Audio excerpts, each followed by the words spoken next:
You're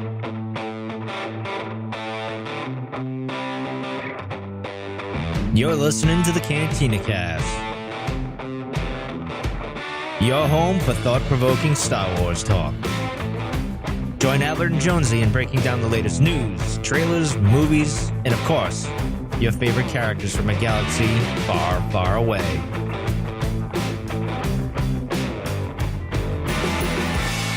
Hello, everyone, and welcome to the Cantina Cast. My name is Albert, and thank you for being with us tonight as we go back to the Age of Republic comic series. This is part 2, the bad guy episode. So last time we covered Qui-Gon Jinn, Kenobi, and Anakin, and tonight we're going to go a little bit darker with Darth Maul, Count Dooku, and the General Grievous. And joining me tonight is the only man whose beard has more midichlorians than that of Count Dooku's. It's Jonesy. Jonesy, how are you, sir? I'm doing fantastic. How are you tonight? I'm great. Was that a fair statement? Your beard is greater or better than Dooku's beard? Oh, you can never really compare yourself with Christopher Lee. So yeah. I won't go there. But better than Kenobi's beard in Attack of the Clones. Better than fake Kenobi's beard in Attack of the Clones. you got an important distinction. Ewan McGregor grows a fantastic beard. Yeah. Now, let's move on to the news before we get into another beard discussion. We got 45 more minutes, bro. That's true. We'll just make this the beard episode. All right. Well, let's get into the news. There's more stuff that's coming out, believe it or not. Let's start with some business real quick. There's this is kind of a heads up. I was privileged and honored to be a part of a recent episode that it should be airing here very soon, if not by the time you hear this in next week or two. But there's another podcast called Star Wars in Character, and they've been around forever. They've done Celebration podcast stage before, and it's a very different kind of show. I think we've talked about them here on the air before, but I was invited over there not that long ago to do a best of fives, and so myself, Tim and Chris from the show got together, and we had a great time talking about our top 5 moments of Revenge of the Sith. So I just want to give them a shout out and thank them for inviting me on there and allowing me to be a part of all that. And conversely, if you guys have a chance to get out there and listen to that show, please do so. It is, and I've said this before, I think on the air too, it's one of the shows that I do keep in my rotation. I don't have a whole lot of time to do podcasts, but that is one that I will listen to because I just cannot stop laughing. It is some of the funniest stuff you'll ever hear with regards to Star Wars. So again, thanks for doing that, and give them a listen if you get a chance. Again, it's Star Wars in Character, and it's the best of fives, top 5 moments of Revenge of the Sith. Super exciting. Yeah. All right. Well, let's get to Star Wars Celebration because we've got even more news that's come up here recently. Let's talk about we've got a couple of special shows now that are coming out. I think by the time you hear this, we've already had one of them, but we're calling these Road to Celebration specials. And Jonesy, do you want to kind of give them a heads up about what we're doing with these? Yeah, when we get out there, we're going to have some of the Earglue Media crew with us. And so we're going to do a couple of different things. One, we're going to introduce or reintroduce folks like Mike Rondo, as well as some of the other crew that are going to be there, like Crowley and Joe, people that we've mentioned on the show, and give you guys a chance to hear their story, and learn a little bit about the Cantina Cast and what we're looking forward to most at Celebration. And then Albert and I will do some subsequent episodes as well, where we'll talk more about, in more detail about what we're interested in with Celebration and the things that that are getting us really excited about April in Chicago. So hopefully that'll it's funny too, because it's probably not an ingenious idea on our part, but it's just, we talk about these guys so much, and they do so much for the show, so much for the network. And, most of the time you really don't get to interact with them. If you're on Discord, then you probably get your fair share and probably want no more of them. But for the most of our listeners, they don't really get to interact. So this is a good way to kind of put, give you some background on who they are and exactly what they do. So we'll be trying to do at least, I think, one show every week. We may get to a point where there may be 2 as we get real close to Celebration, but look for that here very soon. I think we've got at least 4 planned. So hopefully you guys enjoy those coming up. All right. Star Wars Celebration news continues, and we've got a quick update on our activities that we're planning. So like Jonesy mentioned, we've got some stuff that we've got planned. We've added we've added like 2 new ones here just in the last 3 or 4 days. Did we talk about all of these last episode though? I think we've talked about all of ours. All of ours. Okay. Yeah, but we did add 2 new ones though. So we've got some friends that are going to be out there on the Monday panel or the Monday show only. And we wanted to do something with them as well. And so we decided to add a coffee on Monday morning at the Wormhole, which is a really cool little coffee shop in Chicago they have Star Wars vintage toys on the wall. I think they have DeLoreans, they have posters, and it's kind of this nice blend of the basement and us and the things that we're interested in. Right. And it just seemed perfect for us. So we had to jump on that one and do that. And then we had some exciting news from some of our other podcast friends. Yeah, we've got, so Dan over at Coffee with Kenobi kind of started this podcast meet and greet. So essentially what's happening is all of the podcasts, and I think he's even expanded this beyond this, but most of the podcasts that are going to be on the podcast stage have all been invited, if not, well, they all have, I guess. And we're all going to get together on that Saturday, April 13th at about 7:30 at the Arc Bar, which I believe is inside the Hyatt McCormick Place, if I'm not mistaken. That's correct. So you'll see, we'll be there. So Jonesy, myself, Mike, the crew from Ear Glue Media will be there. We'll have the show hosts from like Full of Sith, Coffee with Kenobi, Skywalking Through Neverland. There's just all the shows have got somebody coming to this. So it's going to be a great time to just kind of get together with all of the podcasts and all of the listeners, people like yourselves that enjoy Star Wars podcasts. And you guys will get to, rub elbows, meet some more fellow listeners of different shows and all that. So it's pretty exciting. I think we've already plugged this. We'll be plugging it more if we haven't already. And if you've signed up for our newsletter, I guess for lack of a better term that we're calling it right now, if you go out to eargluemedia.com/SWCC, you can sign up there. We've already sent out 2 emails, and we'll continue to do so as we get closer and just kind of keep you guys up to date on what we're doing with events like these, and then anything else that we may plan, maybe spur of the moment or while we're out there in Chicago. So yeah, one of the other things I'm adding on there are some of the key panels, and as we get times for them, if there's some that we're planning on attending, we'll go ahead and add those to the list as well. So you have an idea of where you can find us or where you might bump into us. We'll be pretty obvious to spot, most likely. Right. Albert would be the one wearing 80 shirts the whole time. 80 shirts. That's all I've got. That's all I'm packing. Right. But yeah, we've got the other events out there. It's also all the bonus content, all in the same spot. So it's kind of a one-stop shop for anything Cantina Cast related for Celebration. And speaking of panels, we've got a couple panels that have been finally announced.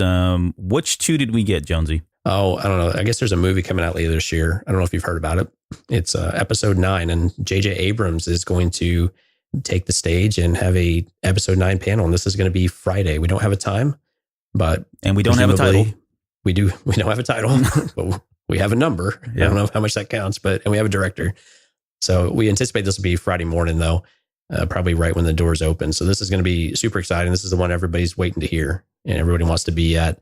So we're going to do our best to be there as well. Yep. And but yeah, super exciting. We finally got that announced. And then we also got a Galaxy's Edge panel, which was interesting that they announced that one. Yeah, it was, because we've got so much news on Galaxy's Edge, and of course the announcement of the opening dates for it out at Disneyland and at Disney World, and really the confusing nature. I've had a lot of questions from folks about what this release schedule is and what works and what doesn't work. And reading through it, it's really not hard to see how lost you can get with some of it, because it's multi-layered on how it goes. But I'm really curious what they're actually going to lay out in this. And I think most of it's going to be a lot of the same, but maybe we'll get some additional behind the scenes footage of how these things are working out. I really liked what they had shared with Smuggler's Run previously, where you got to see inside the cockpit and a bit of the blue screen type stuff. Yeah. It really kind of merged with Solo a bit and some of the behind the scenes for Solo. But we'll have to see what they actually share, though. That's not already known. Right. Yeah. It seems like there's been it's been a sieve here recently. So it will be interesting to see how much more they've got to show us to kind of entice. And if they don't, I don't think it really does them any harm. Right. I mean, this thing's it's going to do well. People are going to go to it. So it's just kind of, cherry on the top at this point, in my opinion. And I think some of it is, this is a whole month from now, or, 20 something days from now. So by the time we get to that point, some of this other news will have worn off a little bit, and it'll get people more excited, because by that point, by the end of the convention, we're 45 days out from Disneyland opening at the end of May. Yep. All right. Next up, we've got a bunch of guests, a lot of guests that have been announced. We've got Forrest Whitaker, Katie Sackhoff, Captain Panaka is going to be there. Yeah.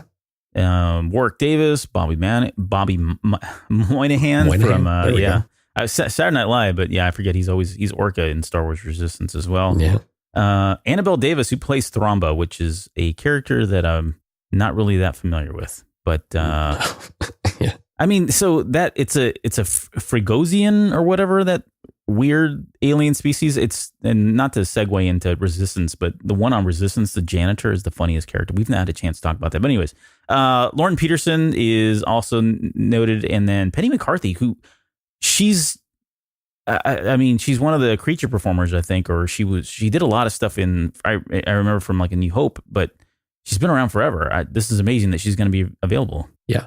These are great guests. I mean, they don't get the limelight of some of the main actors, but these are the guys that help bring, and the ladies that help bring these movies to life. Yeah. And so it's really cool that they're getting a little bit of limelight here with these releases. And even though it feels like we're getting a bit deep in the guest list, these are people that I think there's a lot of people who really love the cantina scene in the original Star Wars. And they still to this day continue to find new little tidbits that they can pull out of that and just further enjoy what they see on screen. It was just such a rich environment that being able to maybe talk or hear these people speak about what they did during those scenes is an opportunity that's really worth taking, I think. Any of these new guests looking forward to seeing? Yeah, I mean, Lauren Peterson's kind of an interesting one to me for odd reason, but I really like Warwick Davis. He's just such a nice guy, and I don't know Bobby Moynihan very well. I stopped watching Saturday Night Live by the time he came onto the show, but I really like Orca on Resistance. I don't know why. He's just this really kind of cool character, and I like the voice that he does for it. So why not? I want to see Katie Sackhoff. I just like, Bo-Katan, her character there. Captain Panaka wouldn't mind seeing as well, especially with, I'm still reading, what's the name of the book? Queen's Shadow. Queen's Shadow. Almost a Handmaiden's Tale. That's not it. Queen's Shadow. Totally close, different, but not quite. Right, not even close. But that one. And then, of course, Forrest Whitaker, who we've talked about him enough, especially when we were covering Rogue One, but he's just one of those actors that you like him in just about every single thing that he's done, as far back as he's done. And the fact that he was involved with Star Wars was just, dream come true for me. So yeah, he's such a cool guy too. Absolutely. He just projects coolness. Yep. That's all we have. And so don't worry, there's more. We're still coming up, but we've got, I think we're 26 days away, something like that, 27 days away. Man, it is steaming towards us. Absolutely. It felt like forever. I think you had said this in the latest email. It felt like forever to get here. And now that it's almost here, it feels like we're on a runaway train. Yeah, it's like pump the brakes, man. I'm not ready for this. Right. All right. Well, let's get into our main show. And so we are there's actually more. I don't know how we're going to come back and tie up some of the other ones. I think there was a Jango Fett comic as well in there. There's a Padme. So I don't know. We'll have to figure out a way to get those in at some point, because I do want to cover all of these. But we're going to be diving into, since we did the good guys last time, we thought we'd just do some of the bad guys this time and focus on the lightsaber wielding bad guys. And just as a refresher, these comics are written by Jody Houser, and the artwork is by Luke Ross. So they've returned again. And then we've got James Woe, I think it's Woe, Leland Chee, and Matt Martin from the Lucasfilm Story Group, who are also contributing to the story and some of this as well. So we should just give you the spoiler warning. We're going to get into this and spoil the heck out of these comic books. So if you've not had a chance to read them, turn it off now, go read them, and come back once you guys are done.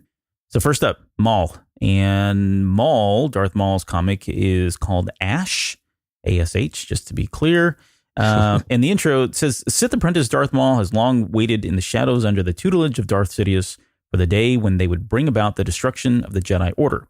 But Maul's lust for battle drives him to act. And with the dark side of the Force as his weapon, the Jedi's days are numbered. Now, this takes place, obviously, these events take place prior to The Phantom Menace. And it's a really neat follow-up to the 2017 Maul miniseries, and it's got a cool tie-in there. Yeah, it does. This is where, in that series, it was this ongoing dialogue of him with a Jedi Padawan. Her name was Eldra Cadis, I believe. I might be mispronouncing that, and Cadis, he ended up having to kill that Jedi Padawan. And so this is very much a continuation of that story, which I thought that was a really nice segue into it, because we've questioned on some of these, what do we need to know about these characters? And it's nice to be able to have, again, this connected tissue to some of the other content that we've had, even though it's been a couple of years now. I mean, it's been right at 2 years, I think, since that series either started or ended. I can't remember quite which. But it's nice to have this connective tissue between it. Yeah, and it's interesting too because Howard she basically repurposes that name, which is kind of sick, and we'll talk about that a little bit later. I think with Darth Maul's character here, but he repurposes the Padawan's last name of Cadus and creates this faux kind of syndicate or cartel called the Cadus Cartel. That's messed up. Yeah, I know. That's what I'm saying. It's like, whoa, it's kind of crazy that he would do something like that.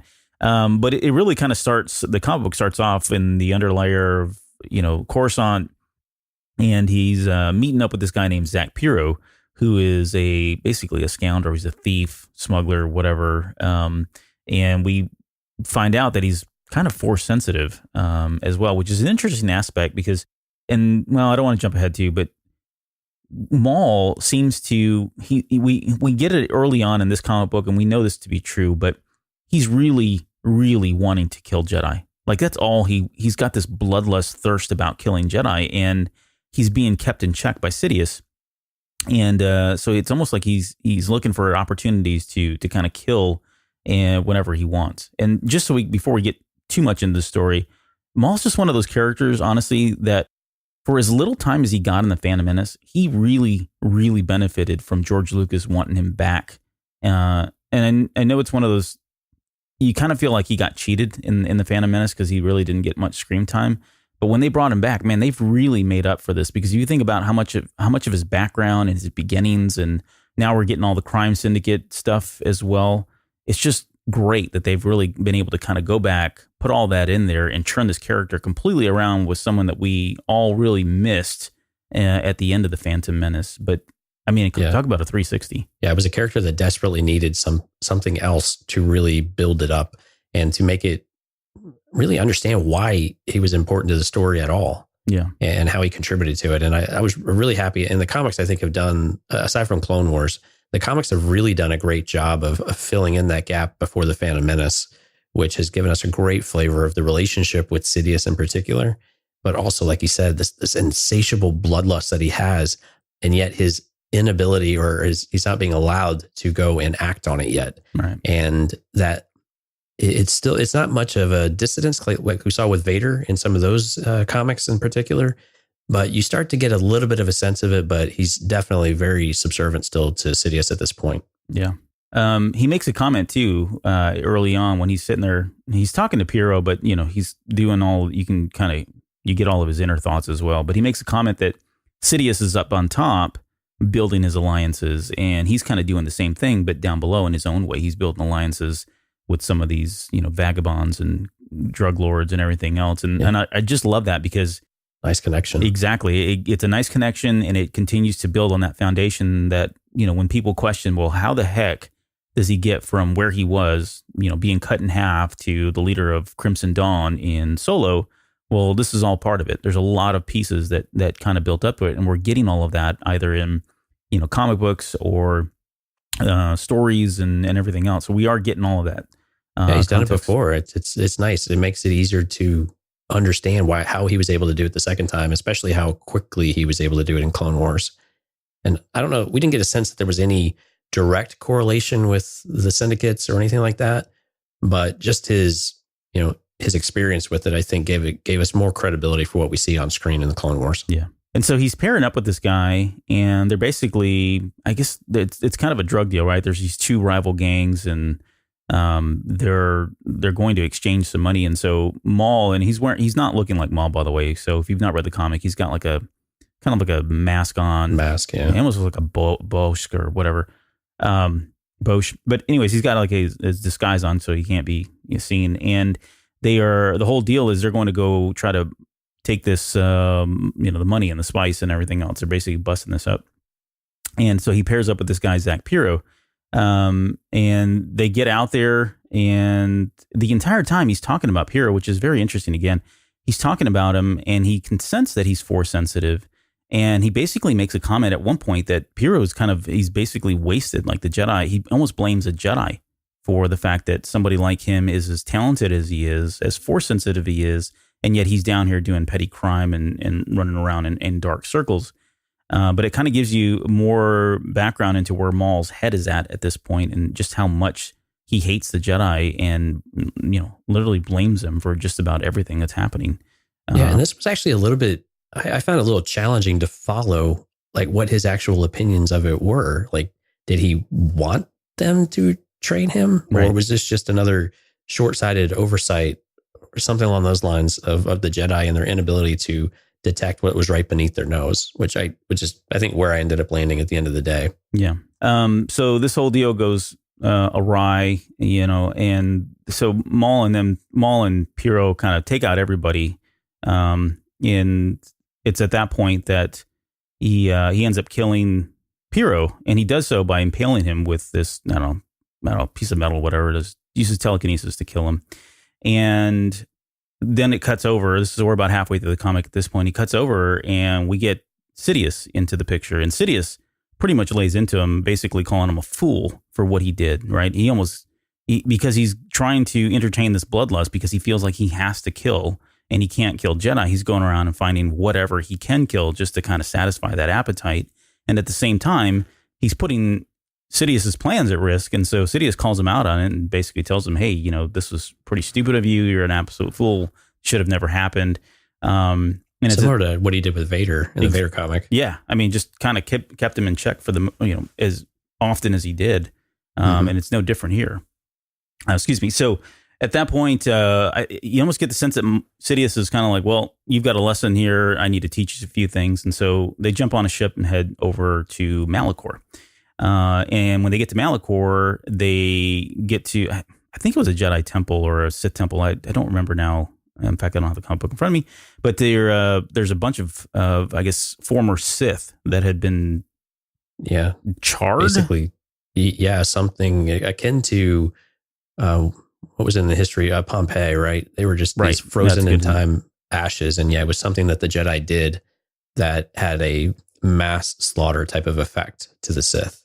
Yeah. And so he tells Maul to basically take some of the ashes and snort the ashes. And they've been here before too. Weird. It's really weird. I should mention they've been here before. There's like one panel that shows a very young Maul standing behind a very younger looking Palpatine. But anyways, he takes these ashes and then he just like snorts them, which is pretty freaking disgusting if you ask me. And at that point, he enters into a vision. And so we get another comic here with a vision. And spoiler alert, we're going to get the same thing here in just a little bit with like Grievous. We've had it with Qui-Gon Jinn. We had it more recently with the Vader comic as well. But this vision, I thought was pretty neat because I just like the aspect that in the Sith visions, they're good guys, right? And then sometimes in the good guy ones, they turn out to be, they see themselves as the bad guy. But here we've got a very jarring picture of Darth Maul wearing like, Obi-Wan Kenobi Jedi robes, which is just weird to look at. Right. But he goes into this, in this vision, he is basically confronted immediately with this huge kind of a creature thing. And Maul ignites his lightsaber and it's a double hilted blue lightsaber. And the entire time he's like freaking out, right? He can't believe what's happening. He's almost disgusted with the fact that he's wearing this Jedi robe and that he's got a blue lightsaber. And but anyways, he does entertain the fact that he's going to attack this thing because he is a hunter and he's got to kill. So he ends up taking the beast out, goes back to home. He's celebrating, I guess, with all the other Jedi, and they're congratulating him on everything that's happened, and we're fighting that off. And he pretty much just says, "I've had enough," and starts lobbing heads off at that point. Yeah, that great dinner time conversation. Right? Yeah, don't invite this guy over for dinner. Yeah, and it was interesting where we saw. I like the parallel with the Jedi. The Jedi typically have these visions of corruption or of temptation or something that's luring, something that they want, but they deprive themselves of. And this is the exact opposite of that. It's the thing that you would think some of the Sith would prefer. You have praise heaped upon you. These beings are kind of worshiping you to an extent. And Maul wants none of it. Right. He can't stand the thought of it, that he's doing good. He views this as weakness. And this is the folly of the Jedi. They've cultivated these weak people into needing their help and wanting their help and putting them up on this pedestal. And Maul is just through the roof with rage on it. But you're right. As soon as he does this, though, all of the Jedi come out of the shadows, and he is absolutely surrounded by numerous Jedis on the page. Right. And I know I was kind of blitzing through the comic book because really it's at this point here. I mean, apart from the background and character building of him being, having ties to the underground, that kind of thing, this is really where the meat of the comic is in this next part, because in this vision, when all of these Jedi suddenly approach him, this is the lesson that he's learning, right? He's basically in this no-win situation. He can tell he's completely surrounded by a ton of Jedi. And it's at that point he snaps out of the vision and he's there with Palpatine. And we basically learned that there was two lessons here, right? He learns that rage alone won't be enough to kind of take out the Jedi. And then the other lesson he learns is that anger is just a tool. It's not a master, and that really the only master is the Senate.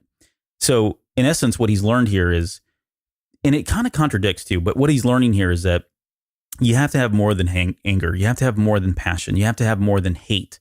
You can have those things. Those are great, but they're not going to win you a war. They're not going to win you what Palpatine's trying to do. Palpatine is trying to teach him a lesson that he has to actually have patience, which seems kind of counterintuitive, right? If you think about the Sith code and what they're trying to do and what they're trying to accomplish by following that, it seems counterintuitive that patience would be a virtue that they would need to learn. And I think that's what's very distinct about Palpatine. I think that's what sets him apart from so many other Sith before him, is that he didn't, almost like you would say some of the more edgier Jedi do. They don't necessarily follow the code to the T. Palpatine's in that same boat. He knows that this is a long game. He can't just go out there and have somebody like Darth Maul and his ability with the lightsaber go out and take down every single Jedi. There's just too many of them. And so he needs to teach him a lesson. And the lesson is, you've got to be patient. We're not going to win this war in one fight. We're not going to win this war in 10 fights or 1 year. It's a very long, drawn out battle that we're going to need to learn. And you are going to need that hate and that anger, but not all at one time. Right. They need cunning, right? They've got to be able to spring when they need it. So Palpatine needs to have that edge, because Maul is, as much as any other character that we've seen, Maul is definitely the weapon of Sidious. And much like we see what Sidious wants from Anakin, I think this is what he likes about Maul that maybe he didn't get as much of with Dooku later on, is just this really blunt instrument that he can just send off and wield to him. But he needs to keep that weapon in check. And he's got around the corners just enough to where he doesn't completely break the whole thing down and destroy everything he's worked at, because he's really tempted to do that. And Maul, to his credit, has restricted himself from going overboard, but only just so. He is so close back on the 2017 comic as well as this one, of really blowing the whole thing, because he is just so eager to present themselves to the Jedi. And so this was an important lesson. I don't know that I agree that he's completely learned it or that he ever will, because we see numerous examples where he hasn't. But I thought this was a pretty good story, though, to be able to tell that. And I thought they did a great job with portraying him as someone who could learn something, even though he's always been portrayed as a character who is just purely a weapon to be thrown at something. Right. All muscle and no mental kind of thing, or no brains. Right. Exactly. Yeah. So, overall, I thought it was a pretty good comic as well. The beginning's good. The ending's good. The art was really good. I really enjoyed the art. Yeah. I mean, this guy is just killing it, honestly, in my opinion. So it's Luke Ross. I think he's done a really great job with all of them. And maybe when we get to Grievous, we can really talk about that one, because I think that's where he did the best work so far. But yeah, all of this, the artwork was great. And yeah, I mean, it's not a very long episode long issue. You're developing my bad habits now. Yeah. It's not a very long issue, but it's got enough in there that this is kind of what I would expect from a comic book, and what I want from a comic book too. So it was good. I agree. Yeah, I enjoyed that one. Let's talk about Dooku. So Dooku is next, and this was called The Cost. And if I could, Count Dooku was one of the wisest and most revered Jedi in the galaxy, but during his long years of service, he became disgusted by the rampant corruption poisoning the Republic and disillusioned with the archaic and dogmatic views of the Jedi. Finally, Dooku left the Order to follow a new path in hope of saving the galaxy from itself, the path of Darth Sidious and the hated enemies of the Jedi, the evil Sith. And this one's opens up on Sullust, which is a planet we're probably all familiar with at this point. But Dooku's been dispatched to this planet. He has got he's on there by way of mission. He's on a mission by way of Palpatine, And when the comic book opens up, we're not really sure of what he's doing there. And we get the pleasantries, right? Dooku is kind of in his form, what he does well in being civil and regal almost, I guess, right? I guess he would be regal because he is a Dooku. But it's funny because as he's talking, you get his back, you get to hear what's in his head, and he's just, again, disgusted, like he has to go through this, right? All these pleasantries and the properness and everything else, but you can tell he just wants to kill people as well. And early on, he runs into, so he's on the planet, he runs into a very young Jedi whose name is Jack Zinn, which I'm just going to call him Jackson because I'm tired of saying Jack Zinn. But he runs into this Jackson who's a Targaryen. I think he is. I don't know if he is or not. They never really say what he is, but those are the Tony the Tiger looking characters that are in Star Wars. But anyways, this young Jedi is there on a secret mission at the request of the council, and he recognizes Dooku from his time when he was at the academy and when Dooku was still a member of the Order. And I like that Dooku is so methodical here. You can tell he's surprised that the Jedi is there, but without really any hesitation, he kind of just starts working this kid over, right? He addresses him as master, which seems kind of presumptuous, but it's really Dooku just getting a gauge for what he's up against. And then when Jackson clarifies that, no, I'm not a master, I'm just merely a knight, he like files that away for later. And he comes back and uses that, which we'll talk about here in a second. And then when Jackson gives away that critical piece of knowledge, Dooku just latches onto it. And Jackson also mentions that he knew Qui-Gon Jinn, which is another thing that Dooku files away that he's going to use a little bit. And it's at that point we get the flashback. And it's Dooku holding his, infamous hilt. But I was just going to throw this out there. Did that throw you off when you saw they got one shot in there where he's holding his hilt to his lightsaber and it's blue? And I guess I never, well, I don't know. I guess I've known that, but it was just weird. Maybe I'm just hypersensitive or hyper focused on it because we just came off the lightsaber episode, but it was just weird to see him holding that hilt with the blue lightsaber. Well, especially given what we know about how the Sith turn their crystals red now. Yeah. And so it leads you to believe. So what we learned in the Vader comic, just to recap really fast, is that the Sith go and maybe this is because Vader didn't have a lightsaber, so maybe that's that, but he had to go find a Jedi and kill them and take their lightsaber, take their crystal, and then make it bleed. So what I was curious about, though, is that we have the current hilt that he has. Did he go and kill a Jedi and make another Jedi's crystal bleed, or did he make his own bleed? Yeah. Because that would be a completely different type of kind of sick, if you will, right? Of how you would make that happen and what you would do to something that was yours to begin with. And I think that would be a really interesting dynamic to understand as part of Dooku's lore as well. But it was, yeah, I think we kind of knew that he'd had these hilts for a while. I don't think we had any disillusions that they were crafted when he became a Sith, and they were more ornamental even in the past with what we knew from some of the legend stories. But I was more curious about the crystal itself and what's the story behind that. Yeah.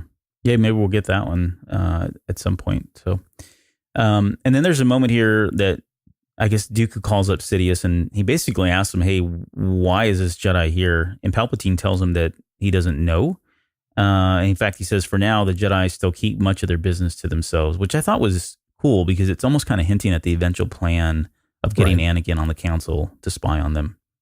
So, props to Hauser for kind of slipping that one in. And even what we saw on screen, even before Anakin being on the council, at some point in the movies, we see the Jedi having to report to him. True. So yeah, you're right. It's nice to be able to see the path start to increase, but he's not there yet. Right. And then we get Dooku talking to Palpatine about whether or not to convert this young Jedi. And this is where Palpatine... This was a good exchange. Yeah. I mean, he basically tells him, like, he basically tells him, no, we're not doing it unless you're offering to give up your position, right? Of course not, Master. Yeah, he's just like, okay, never mind. Sorry, stupid idea. What was I thinking? Silly me. Yeah. Can I take that back? Yeah. But interesting enough, I don't really get a sense of where this is in the timeline. I mean, again, we know it's after the events of the Phantom Menace, probably before. Well, it is before Attack of the Clones. I don't know where it falls in with Ventress, though, like where Ventress is really at this point. But Dooku seems to be interested in picking up a Padawan. And he will at some point, right, with Ventress. But yeah, I don't know. That's a good point. And I kind of had the same questions of, is this a bit earlier on in their relationship to where he is still feeling his way through everybody knows what the Sith rules are, right? But does he think that, or is he still really learning what that means and still dropping his old Jedi ways and the ways of thinking of just accumulating apprentices and that type of mentality? Or is this, which would make more sense to me if he was still somewhat newer to this realm than rather than being really close to Attack of the Clones. Yeah. So he heads back, and this is probably it's not as action packed, but this was probably the more interesting piece of all of this for me. He goes back to meet with Jackson. I think they're at dinner or something. Yeah. And this is where he kind of shines. This is like, he basically shows the level of manipulation that he's learned probably from his master. Because he's sitting there talking to Jackson, they're eating dinner, and he starts stirring Jackson's feelings about Qui-Gon Jinn, right? He knows that Qui-Gon Jinn's there. He starts talking about how, that was his Padawan, that kind of thing. And he plays up that, had he been there as his former master, then maybe things may have been different, right? He maybe could have saved Qui-Gon Jinn's life, that kind of thing. And it plays right into Jackson's fears and it sets him up because he almost gets conned into thinking that, hey, maybe I should bring Dooku along since I'm here by myself on this planet. I'm on this rogue mission, not rogue, but I guess it is rogue mission. I don't have any backup with me. And he's using all that information that he was gathering, right, to kind of set this kid up and make him think that this is a good idea. And that's when he pops the question, hey, why don't I join you on your mission? And of course, at this point, he's like, okay, yeah, sure, that makes sense, right? You were a former Jedi. You used to be on the council. You're trustworthy. You're trustworthy. You were Qui-Gon's master. You're telling me about how you probably could have helped save him and save his life. Why wouldn't I allow you to come with me on this mission? So the dude says yes.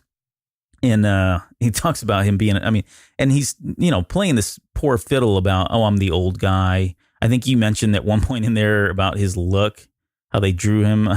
Yeah. We don't reference the actual pages, but on the digital page 12, they actually drew him with this kind of kindly old man face of this innocence. Right. But you're absolutely right. It plays to this thing. He's just playing him along. And I'm guessing some of this is just Dooku in general, not necessarily Sidious, but just how he is and his demeanor and his stature in more royal type of terms too. And I'm sure he was much like Qui-Gon, kind of this negotiator type with the Jedi as well.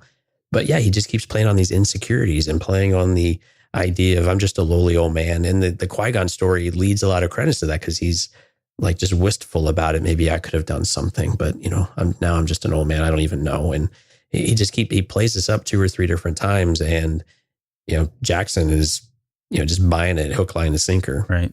And it's there that Jackson basically tells him that he's on Sullust by way of the council to investigate basically a criminal group called the Caldana Syndicate. And he's not sure what's going on. Well, it turns out this is the same syndicate that Dooku is there to kind of see. What's that?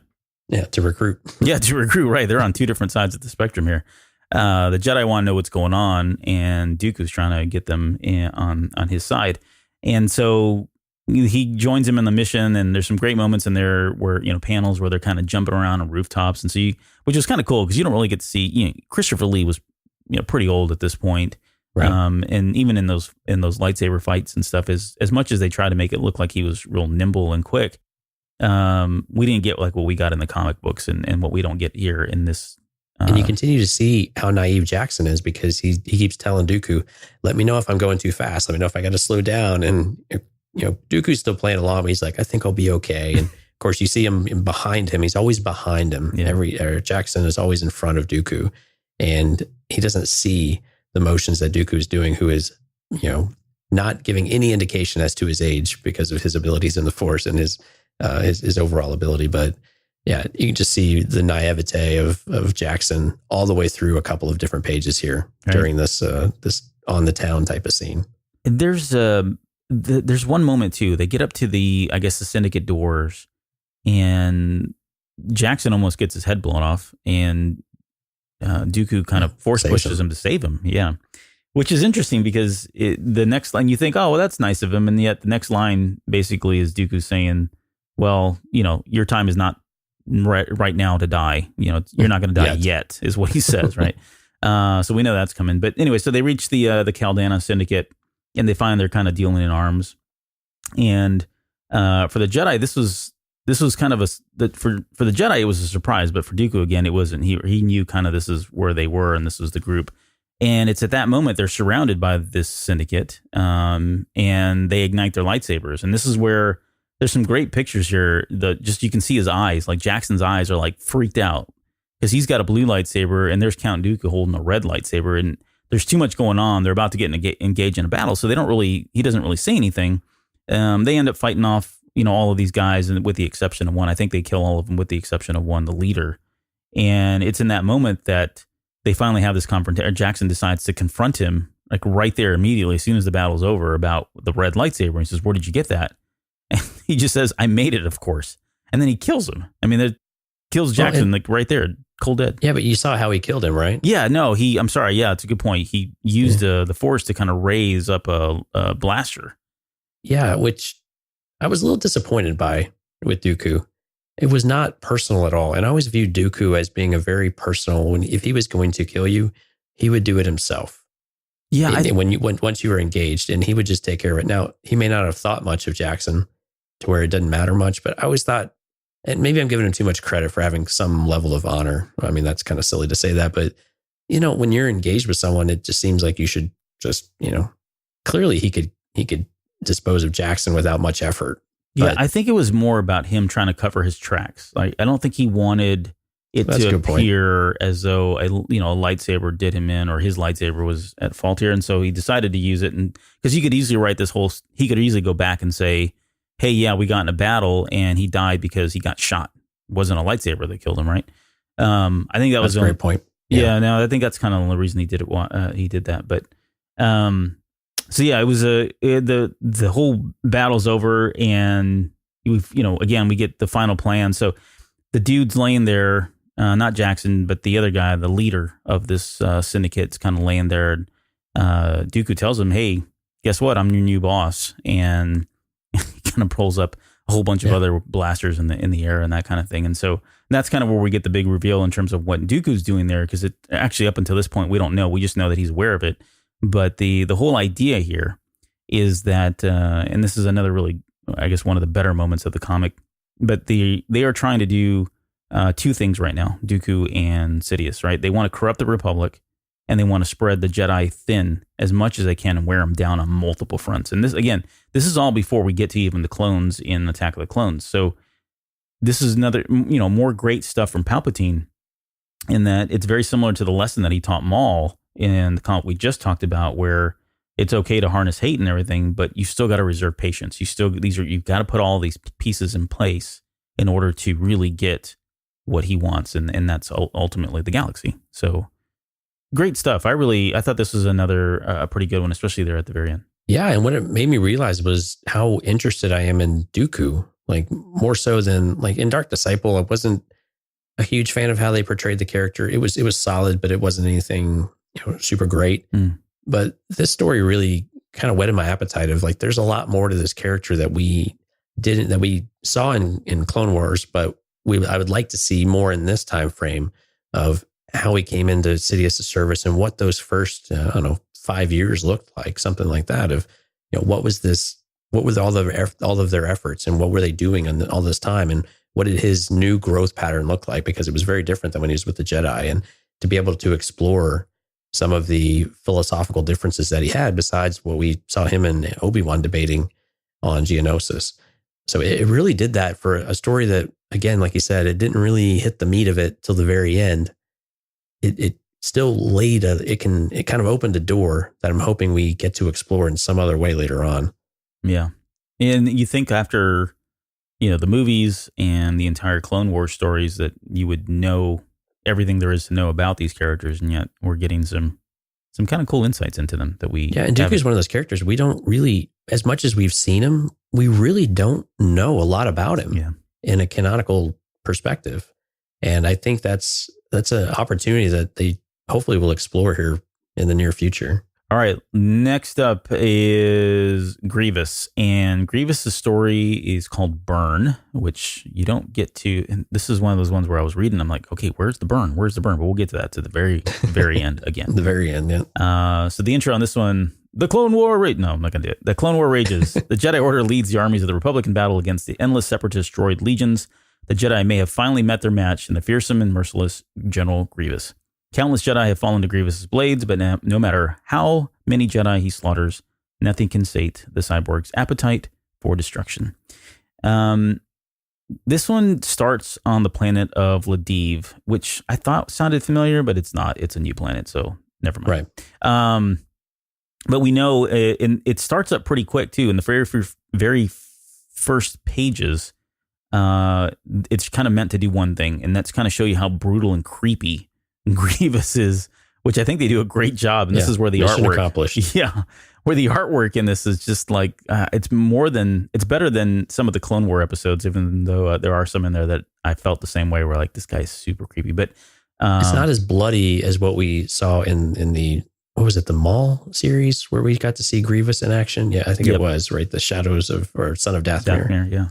Yeah. Not as bloody and like gruesome as that, but kind of a more PG version of that. Yeah, more lurky. Yeah, but yeah, very shadowy, well on the creepy side. Yeah. And I mean, even that, like the second panel in this whole comic book, you just see him standing there and he's complete shadow, and you know who he is. I mean, he's got a very distinct, outline. But yeah, I think they did a really great job with the way they did it. I mean, they make him very menacing in this comic book. He's brutal. I think you mentioned that he was kind of insect-like, which we've seen him crawl before, but there's just one really super creepy moment in this was very much how we saw Grievous when we were first introduced to him in the original Clone Wars cartoon with Tarkovsky. The Gendy one, yeah, where he was super creepy, seemed invincible, that type of thing, and just he could just do all of these things that we hadn't seen a humanoid type of character do before. And this was very much a call directly to that version of Grievous that we saw, which I was really happy to see because it made the character much darker and more serious, which I think is what the original intent for this one, to actually be menacing. Yeah.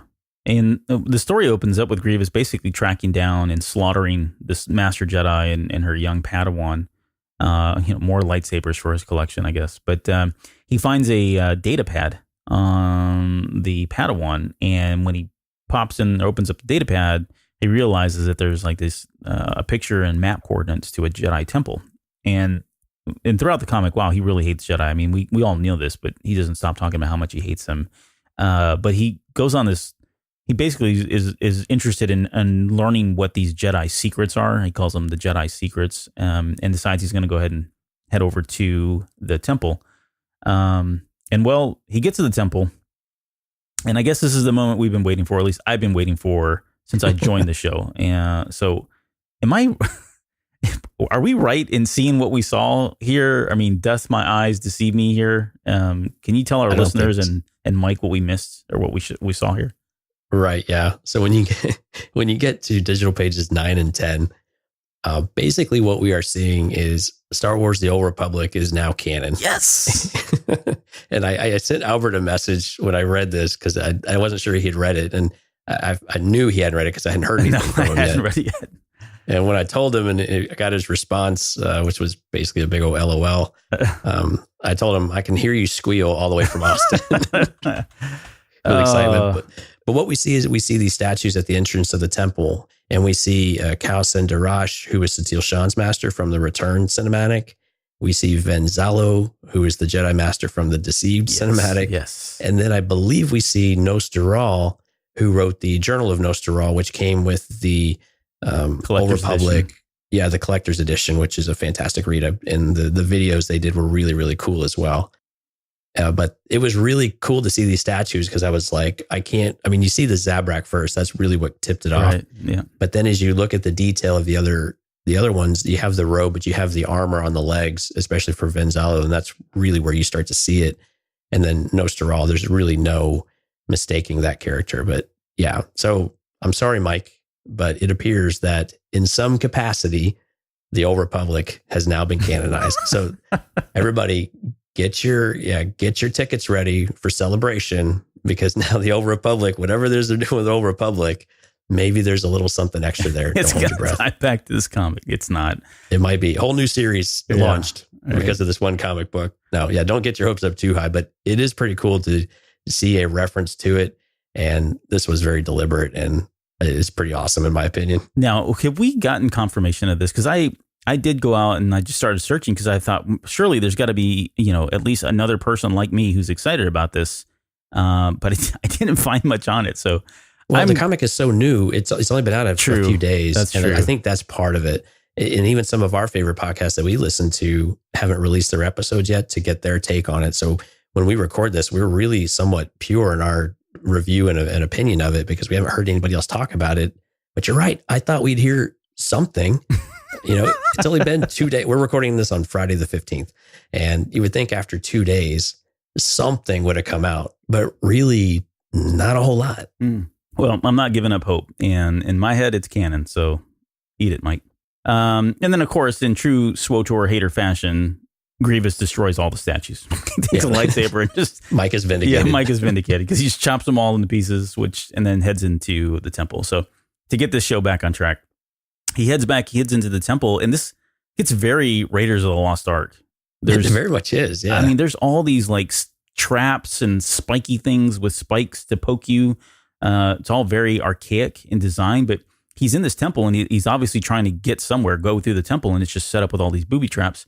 And it made me starting to think like, okay, so what about, I mean, it asked the question of me, or I asked the question of it, what were the Padawan and the Master doing? And were they going to go through all this as well? Why was this temple set up such that it was meant to keep people out, right? Because you get that feeling, right? You're not supposed to be here. And if you are here, you're going to have to be very agile and strong in the Force in order to get through it. And Grievous gets through all of this, but it's interesting the way he does it. He goes about getting through all of the traps and everything using his mechanical sides of him, which plays into a little bit later. Yeah, it's a very important distinction. You're right. Right. I mean, he's using cables and he gets real creepy and jumps onto the ceiling and crawls across the ceiling, that kind of thing. So eventually he makes his way to, I guess, maybe the middle, of the temple, but there's a waterfall. Right. And in the waterfall, there's kind of like this white glowing light. And so Grievous tries to, he goes on about how much he hates Jedi again, talks about how these are more, Jedi secrets, and he tries to grab the light and he can't. Tries with his other hand, he can't. He starts getting real frustrated and then decides to throw his whole body into it. And it's at that point he gets sucked into this kind of Force vision again, which is interesting. Yeah, we got a theme, we got a trend developing with these books. Every book, which is fine because I don't mind this because I like the fact that we these Force visions. While it's interesting, we get one for Grievous, right? Yes. Yeah, but given the nature of his character, it's really curious that we get this. But the Force vision itself, it's very different. And immediately what starts to happen is, so Grievous is kind of, I don't know, floating in space, I guess. I don't know. What did you... Yeah, he does it. And there's this voice talking to him. And the first question this voice asked, you're right, because he's in this like parallel universe, galaxy type of thing. It's just kind of space. And the first question it asks is, have you come seeking knowledge, power, truth? And of course, his first response is, I need nothing from the Jedi except their destruction. Yeah. He's a one-track mind, man. Right. But it's this interesting dialogue, and it's this banter between him and this. Is this the Force? Is this something else entirely? It seems like it's the Force kind of prodding at him, and it's giving him a really hard time because it starts to tell about how he has completely removed himself. He's trying to destroy something he has no comprehension of. And he has so modified himself that any possible connection to it, he is basically removed. And it was kind of a fun read because as he starts moving through this dialogue, his body parts start coming apart. Like his arm comes off. There's no gore or anything like that, but his arm comes off. And I couldn't tell, but was he panicking about that? Yeah. Because he said no and he reached out for it. Yeah, and the way I saw this, so this entity or whatever, I guess or whatever's happening in his vision, he's basically reverting back to his humanoid form. Oh, yes. Sorry about that. No, Missed and that that's part. and that's the part that I think he's disgusted. Like, I think he's more disgusted with the fact that he's going back into that form, because I think he sees that as weak, and that's what he's trying to shut off, and that's why he's 99% all robot, and the 1% of him is still human tissue. And this thing is just kind of decomposing him, and he's starting to kind of get scared by and this is a very clear view of him, true, that I think we've never seen before, or at least not this clear, of what he looks like or what he used to look like before he started becoming more machine than man. And that comment that you made where he says you're trying to destroy something you can't comprehend. I mean, it's they don't really say it, but what they're talking about is the Force, right? He's deconstructing himself while at the same time attacking something that's living, right? And this is the one part, I guess, this of all the comic and this particular series, or this particular comic, that I really, again, found interesting. And of course, it's the very end, was that it made me start thinking of Vader, because you get a sense that because he's removed so much of his living tissue and his living being, that he's not able to comprehend the Force. And so it got me thinking about Vader and thinking, well, we know Vader isn't as powerful as Anakin. Well, I mean, you may think differently, and that's okay. In my opinion, Anakin was more powerful than Vader.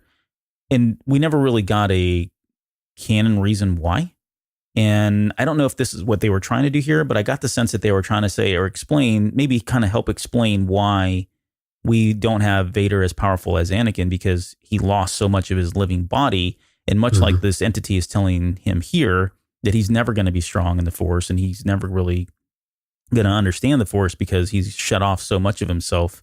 And this thing decomposes him down to nothing. It decomposes him down to the physical parts of organs. Him. Yeah, he's got 2 eyes, a brain, his heart, and like his intestines, really. And that's kind of where, at that point, that Grievous snaps out of it, jumps out of the waterfall, and decides to whip out all his lightsabers, and he wants to kind of destroy this thing. And he can't. And he starts swinging at it. Yeah, and there was one part, sorry to interrupt. No. There was one part that the Force is saying that you've lost your connection, you've carved it away. You've replaced it with parts whose strength you believe you understand, but your understanding is not strength, it is small. You are small. Right. And it goes back to this, what's the story we don't know of, did he ever have the Force? And maybe if not, his replacing parts of himself was to compensate for something that happened in his childhood. And I can't remember all the backstory of Grievous and what's canon at this point, but I'm curious if it was as a result of those experiences where he had to improve his strength, and maybe he did have the Force at one point, and it was still latent. It hadn't come about yet. He didn't understand or be able to do anything with it. And some other series of events, set him down this path of thinking that he had to be more, imbue more strength into himself with these artificial ways, similar to Vader. But I do like your theory quite a bit, though, of that the more he removed of himself, the less ability he had. And I think there's probably numerous people that have the same belief of you as Vader was less so than Anakin for the same exact reasons. Yeah, the other thing too, it's the Grievous's background. I mean, and you're right. We don't know at this point, and we've always, I guess, legends wise, we knew he wasn't, a Force user or Force sensitive. I don't know if that's true anymore, because they've changed his origins here. We don't know. Originally, he was forced to do all of that, right? I mean, he's like, I can't remember. The Sith came in and he was attacked by the Sith, and he became basically a tool of the Sith. But in this one, we learned that he's actually done this to himself. Like, he's the one that's completely converted his body over to more robot than human flesh, which I think is very different than the legend. So at that point now, I guess at this point, I don't know. I mean, who knows what the true background or origin is. So yeah, you make a good point. Maybe there is something there tied to the Force where it's more than just the physical part of it. Maybe this is a Force telling him, hey, you used to be a part of all this. You're not anymore. You're small. You're weak. You don't understand this. You've tried to replace your real strength, which is that in the Force, with this physical strength that you seem to enjoy, kind of thing. So, right. And of course, he, when the Force gives him the last taunt of "you're small, that's all you'll ever be," he of course loses it. He's got this chip on his shoulder. He's always got to prove the Jedi wrong. He's got to prove his strength, and he just kind of throws a temper tantrum and attacks a waterfall. Yeah, So, to no avail too. I mean, he does nothing to it. And yeah. Newsflash: it's tough to beat a waterfall. Yeah, so, and the Force. So he leaves the temple and then he calls up his the droids over on his ship, the Invisible Hand. Bombardment. Yeah, and just has the whole temple shot from orbit. And it's in these final panels. I mean, he just after he blows up the temple, he sits there literally all day long, all night long, and watches this thing burn, which is where we get the title from. Right. But that last panel, so as it burns down, it dies down to embers. And as he turns his back to walk away, you see the bright light return.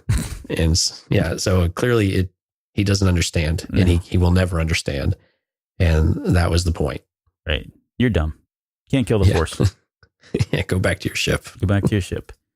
And that's kind of how the comic ends. This particular. I kind of like this one though. I mean, it was a little bit trippy, but not only just the Old Republic stuff, but just this aspect of the story and getting a little bit more flavor for Grievous in the canon sense, I thought was kind of nice. I didn't know how interested I would be in Grievous, but I think of the three that we read, this one I think may have been my favorite just for these really 2 or 3 pages. Yeah.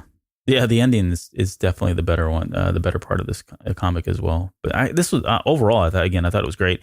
And I know we've talked enough about the artwork, but this one in particular, out of all of the ones I think we've read on part 1 and part 2 now, this had the more appealing art for me. I think he's just really great in this one. So yeah, the detail in Grievous, they do this close up of Grievous's eyes. Yeah, I've been staring at that one too. Yeah, like they do it a few times though. And again, it was just this intensity that you get from it, and really, really well done. And yeah, again, the art on all 3 of these was pretty. There were a couple moments in Dooku that were a little distracting with some of the faces that Dooku made in the backgrounds. But this one in Maul, this one in particular, I thought was really, really well done. Really fantastic. All right. Well, that's going to do it for this comic. And I guess the rest of these, again, we'll come back and try to figure out a way to get to work in some of the other ones that we didn't get. Because I think the Age of Republic starts in April, if I'm not mistaken. So that's pretty soon with Leia, if I'm not mistaken. Age of Rebellion, yeah. Rebellion. Yeah, right. Yeah. Rebellion.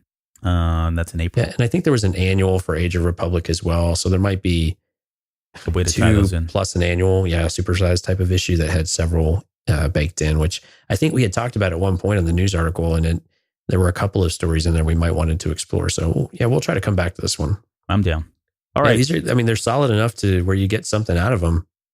So why not? Yeah, and I think it makes sense for us to kind of hit them all too, right? Rather than just doing one comic, we can lump all these guys together and kind of give you a little bit something more substantial there. So yeah, and they all seem really relevant as we get ready for 20th anniversary of Phantom Menace. So they all have this great tie-in somewhere or another with that area and that time period. So it's really fun to explore what we think we know about that time period.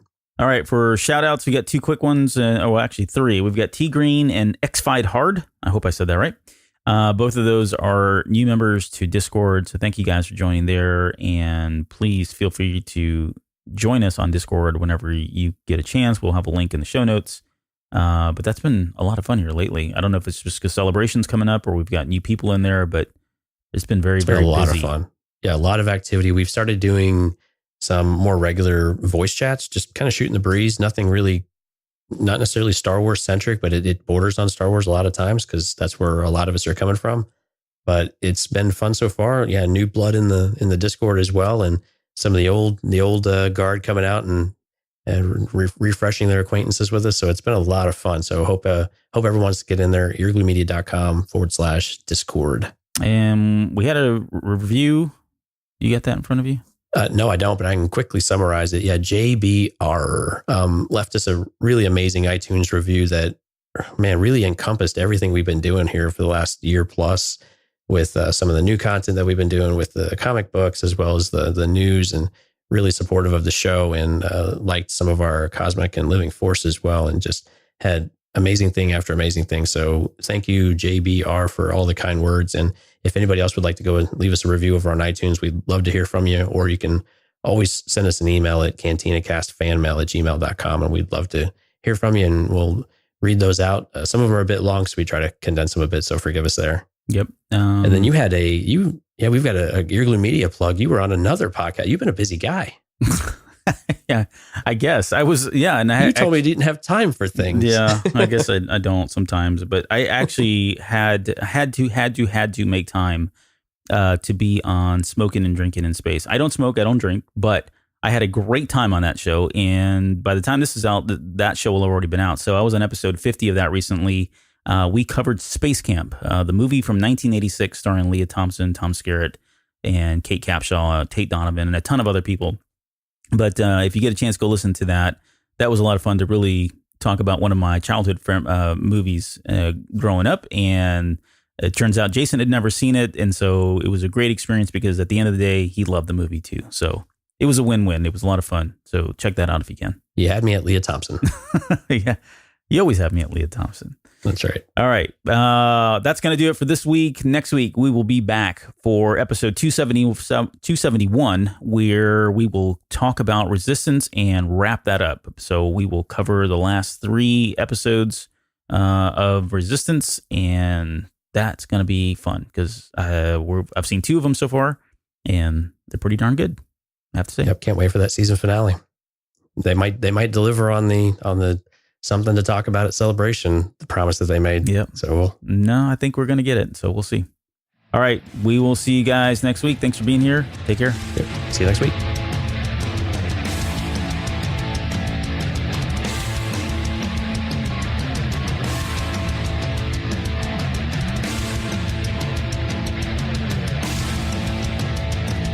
You're still listening? Wow. That's amazing. Well, I'm here to give you the disclaimer. Normally we do a big, long, drawn-out disclaimer thing saying what's what and who's what and all that other stuff, but I think you guys kind of know that Lucasfilm and Disney have no affiliation with us at all, and we have none with them. We talk about Star Wars, which is their property, and all that other good, fun stuff, but I think you can tell which is our stuff and which is their stuff. If you can't, well, then send a lawyer to send an email to me, and I'll be glad to chat with them. Other than that, you know what's what, so that's your disclaimer.